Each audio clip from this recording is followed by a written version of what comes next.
everybody, to another episode of Is That an Owl Bear, a D&D podcast. I am one of your hosts. I am Cristina, and I am accompanied today and every Sunday by no other than... your other host, DM Joe. How are There you you go. doing? I am good. How are you? This is what day is today? All right, this is day 2 or show 2 of recording during the month of Pride. And I just want to say to everybody who identifies as a member of the LGBTQ plus family, community, and mafia, the alphabet mafia for some of y'all, happy Pride, everybody. And we're happy that you're here. Thank you for being here. We are happy that you're here. We're happy to have you be part of our community, and you are the best of the best. Never forget that. Also, always important in this message that I like to get out is no matter what happens, guys, it will get better. No matter what you're dealing with in high school, or if you're young or older, or anything that's happening politically, know that it will always get better, because as the hashtag says, that I personally believe in, love wins. And yes, 1,000%. We love you. Oh my God, look at us. This is a Dungeons and Dragons podcast, and it got real political real quick. Well, it's Happy Pride, and I think it's super important to include in our D&D talks. Absolutely. Because people are people, and as we've mentioned in other episodes, it is just including people is not political on itself. That is correct. Yes. That is very true. Anyways, I am very excited to be here today. I am celebrating one of my cousin's birthday today. I know that it's completely off topic, but I will say he is one of, I have plenty of cousins, and he's one of my favorite cousins. And even though he doesn't look it, he is in fact a Dungeons and Dragons fan. So I just want to say, Luis, happy birthday, my darling. I love you. Whoop, whoop. And yeah. So how's your day been, DM Joe? I know that we just came from a game today, right? I am the actress here. You play on Sundays, right?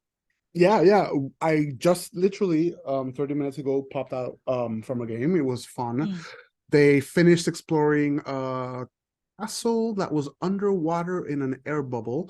That was the sad story of a noble family, where they met the ghost queen that had lived past her prime, and it was a very emotive session, and I think the players very much enjoyed it, and I very much loved telling that sad story. They managed to convince the ghost queen to forgo her vengeance and be kinder, and she took them up on their offer. So that will obviously have repercussions, or not repercussions, that will always have trickle effect on some later sessions. Oh, well, cannot wait to hear about that, because that sounds like a big novela, and I'm into that shit. We love us some novela. We do love us some novela. We absolutely Dungeons and drama. Dungeons and drama, always and forever. Sip to that, and mostly because I need some water. Excuse me. But yeah, honey. It's the most important. I hydrate with coffee. It keeps me going. That is not a hydrating drink. It is if you believe in it hard enough. Yep. Mm-hmm. No. Correct. All right, my darling. As we know, I am the neophyte of Dungeons and Dragons. As much as I love role-playing games, I am not as versed as I would like to be in our collective reason to be at this podcast. So tell me, Joe, what are we talking about today? Today, we're going to be talking about D&D 5e classes ranked from worst to best. All right. Just because it's going to be a little bit talking about the classes, what I like about them, this list is coming directly from mythcreants.com. However, I reviewed it, and I actually agree with most of them. Most of their placing, I will move one of them around the list, because I do agree. I have some comments on that. But overall, I do think that This is just a way to get new players if you don't know D&D, or if you think that it's very overwhelming. There's 13 different classes. We're not even going to delve into subclasses, just the main classes that you can play in Dungeons and Dragons. All right. Okay. Well, let's get started. Let's get started. Okay, bringing up our list at bottom of the pack, we have the That's nice. Artificer. Yes. The Artificer is it's a class that is it tries its best to be a half caster. Like, you get a little bit of magic and you get a little bit of physical okay extraness. Okay. And it doesn't do either well. Oh, Because magic wise, you don't so get you dwell strong in two enough. worlds and you don't master either. Correct. Like, all right, the one benefit that an Artificer does is that it can create like imbued magical items that last for a while, 5 days or X amount of time. So it gives you a bonus that way that you can help you and your allies. But overall, it just fails where it's supposed to be good at. Like, its HP is not high enough, it doesn't do enough damage, and the spell list itself is really average. And if you want to play, that's sad. That's disappointing. Because you don't get access to all of them. It's just a very limited amount of. You have to be very creative to play it well and to keep it balanced. And all right, not that it's like, you can't just be like, oh, this is the worst thing ever, blah blah blah. But it's just it doesn't feel balanced. Do we know when the Artificer as a class came to be, give or take? Like, I don't want to put you on the spot. It's the newest one. It's the newest one? It's the newest one. Oh no, sweetheart. Why? That's even more embarrassing and even more disappointing. I shake my head disapprovingly at you, like, oh no. The thing with it is you can tell that they were trying to do something different, kind of what they tried to do with Ranger, which is make it a spellcast, make it this, and then they haven't. I feel Wizards of the Coast hasn't found the correct pacing on a class like this, and you feel it when you play it. You see other people, they have 4 attacks, they're doing this amount of damage, they're doing this and that, and here you are like making a cannon that does like 2d, I think it's 2d6 or 2d8 damage. It's not that good. If you want to play a support class, there are better support classes to play. Obviously, play whatever you want. If you want to play an Artificer, play an Artificer. But just keep in mind that what you're bringing stat-wise to the table will be a little downplayed. Right. Like, if the whole point is that you can either be a little bit physical, but also do a little bit of magic, why not? Like, don't we already have something like that is way better? Not way better. The Ranger does something like that. I mean, Bard also does it, but Bard does it very well because it can also give very like stat boosts, and he really works as a buffer. Like, it makes the character just strive. The Artificer doesn't do that. Right, just in the session that I have, we're actually playing with an Artificer, and the player plays it very well. Shout out to Caroline. Hey. The problem is, like, she just enchanted proving us wrong by choosing the most controversial class. But the thing is, this is still a list. Like, you can still play whatever, and as long as you make it your own, you don't need to make a character to do all the damage and to do all the things. Like, you can still shine when you strive for it.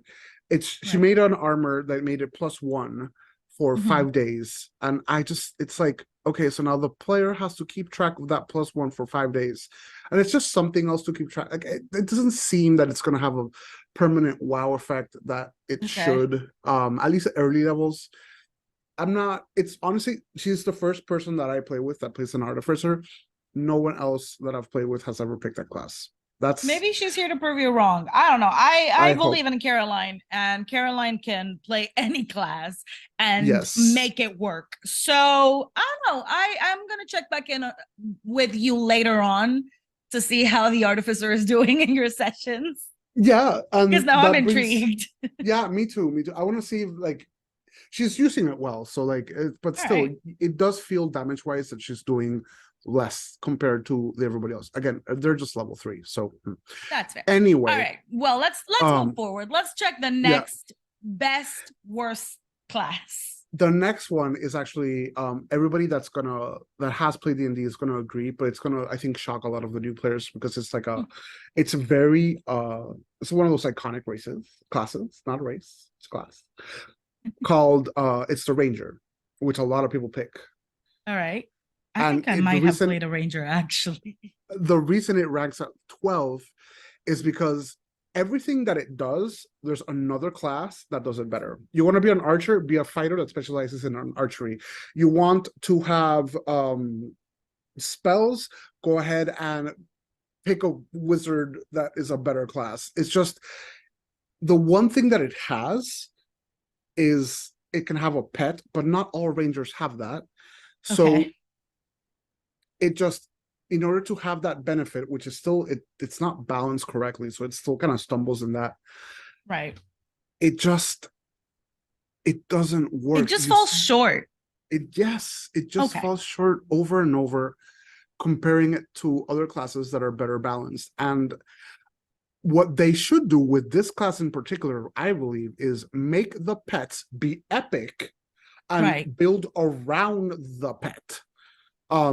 Because that's what makes it a difference. Like the Ranger is someone that, even in Dragon Age or in older D&D games, most Rangers always have like a wolf or a bear or whatever. So make it be epic, make it be the standout thing. That's what I have. If you play a Ranger, you have a pet. The pet levels with you, it gets stronger. I don't know, magic, do whatever you want. Like a soul bond situation. But then if the pet dies, what happens to the Ranger? If that were to be the case. No, it gets a new pet. Like, I mean, if the pet dies, it gets a new pet, or you cast revive on the pet. Oh, that too. I would prefer that. Thank you very much. I just want to avoid a pet cemetery situation. Same. In all honesty, I really don't want that. Well, like, for example, druids, when they, like, you can do something as creative as in D&D 5, because they want to change it for D&D 1, but in D&D 5, when druids shape change, let's say they turn into a bear, and let's say the bear has 30 HP. If they take 31, the only thing that happens is they took the 30 HP of the bear, so they have HP on top, and then they lose 1 point in their regular form. And they just revert back. So it gives you temporary HP on top. It really makes it. So if you want to do with a pet, go ahead and make it connected, or like you can give it life, and that way it not die. And you can make it be creative and wild, and really make it shine, rather than just be like, I'm gonna shoot this arrow and it's not gonna be the best arrow. Okay, so let me get this straight. Not only is the artificer a lacking version of a ranger, the Ranger is in on itself a lackluster version of many other different classes. I think you're hitting the nail on the head.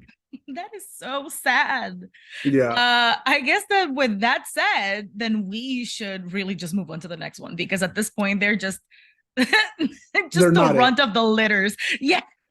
The last one that I'm going to mention is the last runt. It really, actually, I want to retract that, because my babies, my 2 beautiful huskies and their mama and their daddy were all the runt of their litters. So you know what? I apologize. Go on. You heard it here first, ladies and gentlemen. Cristina apologized to all runs. Yes, litters. I did. Of all litters, of all of them. Time. The third runt of the litter, I said what I said, is the monk. The monk. The reason the monk doesn't work is that once again, it has less HP than your other front melee fighters. Its armor is low, so your low armor, low HP, death. And it even deals low damage, which is ridiculous, because they're not scaling the punches, so they scale them a little bit but not enough. So when people are out there doing 30, 40 whatever amount of damage, you're here, you're like, I hit for 12. No. And for No. the love of God, that is super frustrating for a player. I So can like imagine. the way I work around that is that I have there's like I think 4 type of knuckles that you can wear that give you extra damage, like only 4, very little. It's not good, it's not enough. I pump those up and I make them plus just to keep them on par, to because if you're playing a monk, you're playing this like beat you up in your face type, like people who pick monk pick a very front aggressive or very in your face type of fighter Character. and if you're not doing the damage, it just rings so hollow. It feels like, sorry, no disrespect, but short king anger management issues. Yes. I am sorry, no disrespect to any short kings. You're short kings are the best. Regardless. We love you. You're kings. You're kings. We only date short kings. What? You're married. So and he's 6'2". Like that's why you don't date. You're married.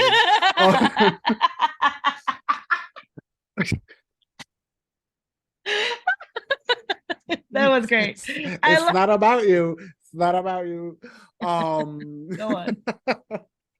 So yeah, the other thing that really unbalances is the monk is they have very little key, which is like it's their little tracking thing that lets you do special things, right? All right. And because they have very little of that, they run out super fast. So the one thing that allows you to be cool runs out and you need a rest for it while your other companions are there like mighting and going in rage and doing all these things. And it's like, what are you doing, Wizards of the Coast? I just want to play, because I've honestly been very... like, I'm sorry, I just interrupted you. You've always been very what? I've always been in this podcast and in general, I talk about how much I love homebrew, but if there's one thing I don't homebrew is classes. I just like taking those classes and using them. Why? Because they're balanced. If you don't fuck with the classes, it works. But then you have this that is completely unbalanced and you're just like, that image of like a thing with a stick saying like do something. That's what it's like. Monk, do something, and the monk's like...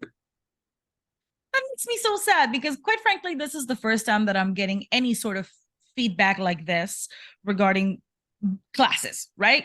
I'm not familiar with this. I do not really know all of the classes that are available, not obviously not the subclasses. However, I have liked the potential of a monk.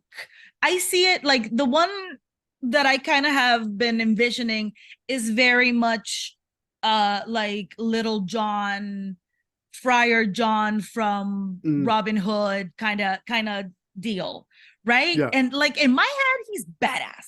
He's a baddie. And now you're telling me all of this, and it's just it really is hurting my soul. It's breaking my heart. Just talking about it, because I want all 13 of these classes to be balanced. Like, I'm gonna sound kind of douchey here, but here's how I honestly feel about it. Like, this is what you're selling, Wizards of the Coast. Like, if there's one thing that you need to have really into account, is this is your main product. Like, this is the base. This is the thing that makes you D&D. So having these unbalanced messes, it's not a good look. It's not. It just not. No. It's not very, very good looking on you. Yeah. I meant what I said. And yeah. I meant what I said. And I do have to say that those 3, like, imagine a line. Like, those are the runs. Like, moving forward, everything that I'm mentioning is a good class, but there are just some that are better. Those 3 in particular are here in this little box of like subpar. Those 3 are just subpar. Just waiting, hopefully, to either be fixed or put out to pasture. Correct. And they're not moving toward fixing it, because D&D 1 is not it, and I don't even want to get into that. No, I said what I said. He's triggered. All right. Should do an entire pod episode talking about D&D 1 and how it's just going backwards, but we're not gonna do that. today. I Today. mean, not today. Not today. All right. Whew. Now the All right. next one. The Take a next minute. one. Take a minute. Take a beat, because you got a little flustered there. You got D&D 1 is undoing all the. You know what? Okay, the next class, damn it. The next class is rounding up our top 10, and it doesn't deserve this spot, but it is a spot that I do agree with that it has, is Rogue. It's a good class. I am disappointed. The difference here we're doing between A's and A+. Okay, fine. Like, my heart is a little sad though, but I'll allow it. It's just the thingy is they're a little bit fragile, and they're expected to be at the front of the line as they're doing sneak attack, which is their main thing. I do agree with that. They are a delicate flower. Yes. They're, which makes it a little bit hard because it's not a rogue problem, so it ends up affected. But because monsters, when they're higher level, it's like I did 78 damage, and the rogue is like, I have 70 life. Oh no! Yes. That's kind of why it falls a little bit back on the list for me personally, because I really like. I can understand that. The forward flanking and the sneak attack of it. And then the other thing that is worth noting is a bard is just a better rogue. Like playing a bard by itself is just better rogue. Rogue, the one thing that Rogue has going for it, or not the one thing, another thing that Rogue has really going for it, if you dual class, like if you dip into Rogue a couple of levels, you will get that bonus, the sneak attack and all this. Okay. So that's a good way to use Rogue if you dual class it. If you just main it, it's a little lackluster. Okay. All right. Okay. Well, we are a little tight on time. So either this is going to be a two-parter, which is totally fine. You know what? That's what this is a two-parter. We might have to do. Yes. This is a two-parter. This is a two-parter. Speaking of that, this is why we've put this one episode off, because I think we both knew that this was going to be a long one. Yeah, we knew that this was what was going to happen. Yeah. We knew. So we knew. Tune in next week, guys, and we'll do part 2 then. Woo. But in the meantime, we still have a little bit of time. Correct. What comes after Rogue? I'm gonna read it as the list is. I personally would put this a lot lower, like a lot higher, actually. Like I would put it at number 5-ish, but the list has Barbarian at 9. And the reason I put Barbarian as 9, or I would put it higher, is the one benefit it has is you give this class to a new player and they will strive. I can attest to that. So 1,000%. 1,000%. It's just that by itself is worth money, like oron peso. It's worth the benefit. Besides the fact that they're hard hitters, they have a lot of life. The role of the barbarian to do damage and take damage and like soak damage is it accomplishes it so well that it surprises me that it's number 9. And it does surprise me as well. I'm not gonna lie. It is one. I mean, I am biased. I do love me a barbarian. I think it might be my favorite class, as a matter of fact. But it's just so easy to play. It really is, and I think that's what I love about it. Yes, but I like simple. The main argument back is this argument the webpage says it has a great level 1 to 5 level up, and then it kind of gets lackluster all the way up to level 20, and I don't necessarily agree. So it should be higher, but I can understand why it doesn't crack someone's top 5.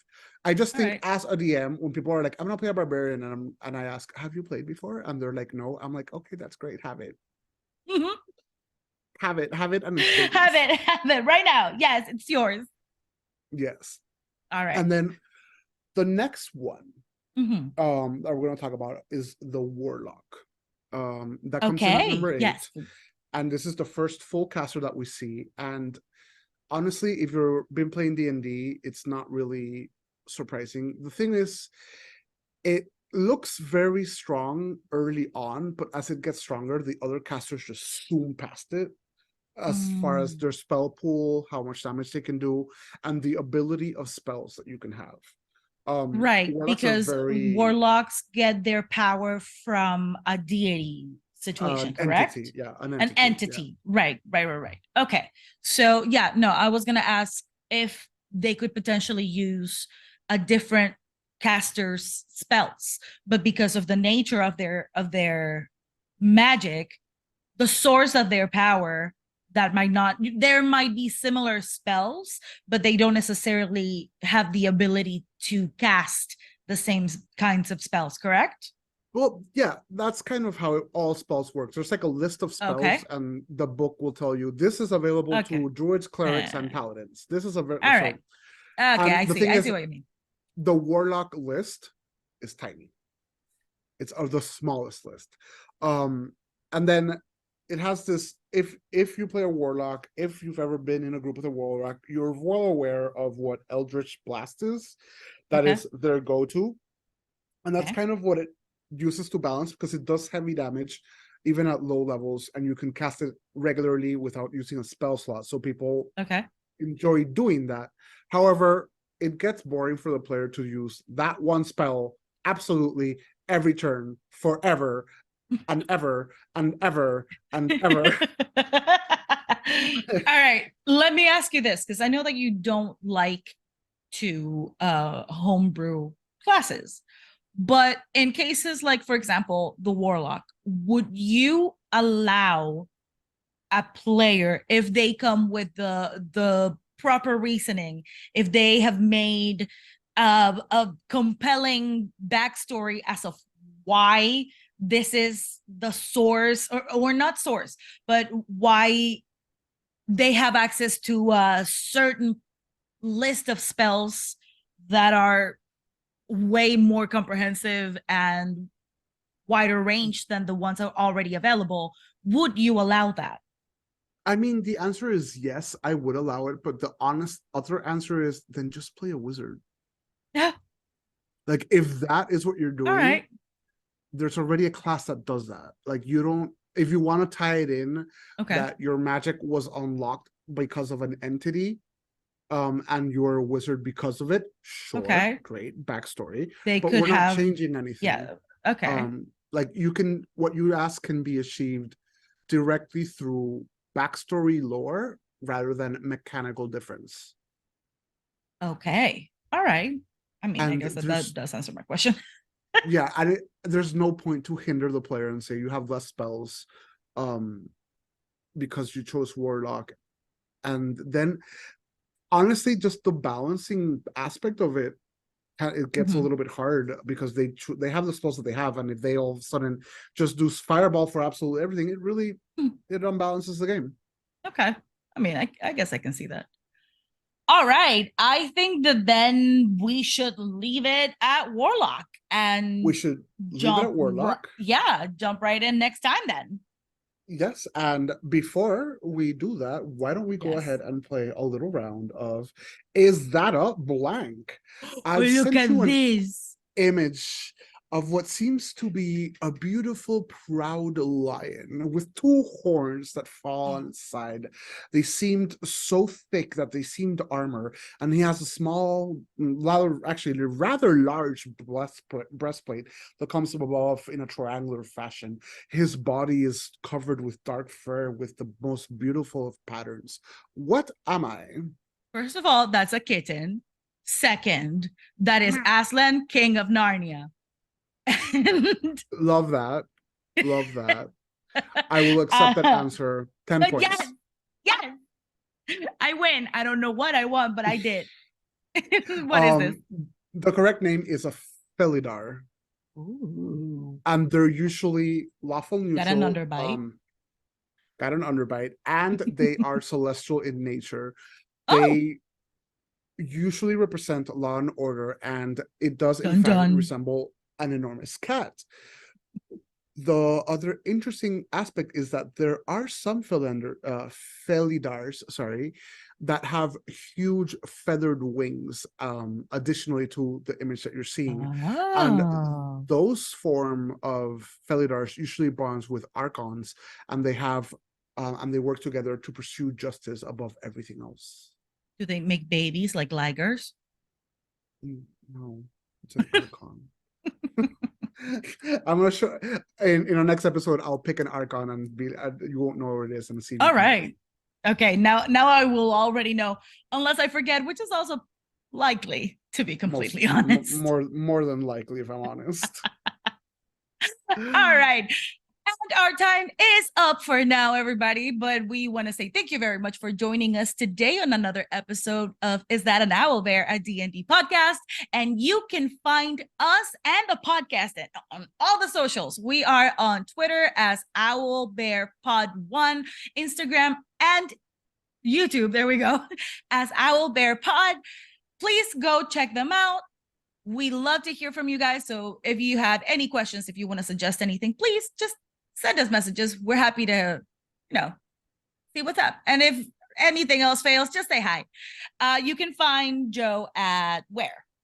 You can find me on Twitter at Joe Harrell. You can find me at Start Playing Games at startplaying.games/GM/DM Joe. And you can find me on Instagram at the DM Joe. He thinks. Yes, I think. And you can find me on Instagram and Twitch as Crispa Contreras and on Twitter and TikTok as Crispa120. Thank you very much, everybody. And we will see you next week. Bye. Bye.